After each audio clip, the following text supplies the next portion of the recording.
कौमी असम्बली में इजहार ख्याल करते हुए वज़ीर इत्तलात अता तारड़ ने बावर कराया कि इजराइल फ़लस्तीनियों की नस्लकुशी और बैनुल अक़वामी क़वानीन की खिलाफ वर्जी कर रहा है।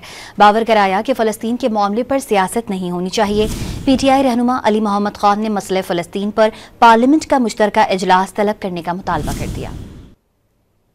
गजा में मजलूम फ़लस्तीनियों से इज़हार यकजहती और इसराइली मज़ालिम के खिलाफ कौमी असम्बली यक ज़बान हो गई। वफाकी वज़ीर इत्तलात अता तारड़ ने बावर कराया कि फ़लस्तीन के मामले पर सियासत नहीं होनी चाहिए। इन लोगों ने ऐवान को मुकद्दस रहने ही नहीं दिया। आज के दिन हमें लोकल इश्यूज को साइड पर ले जाना चाहिए।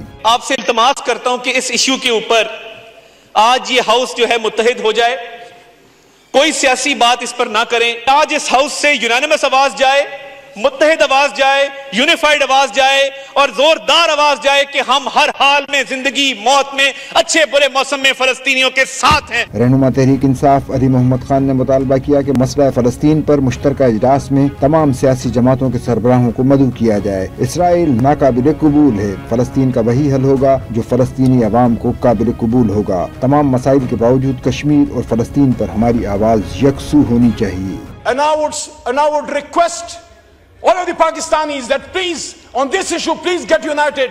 Nobody should say that, look, this is happening in this place in Pakistan, look, this is happening in that place. Anybody who talks about Palestine, who talks about Kashmir, he's been told, look at Fatah, look at Balochistan, look at Interior, look at this and look at that. Yes, that has something which we have to look in.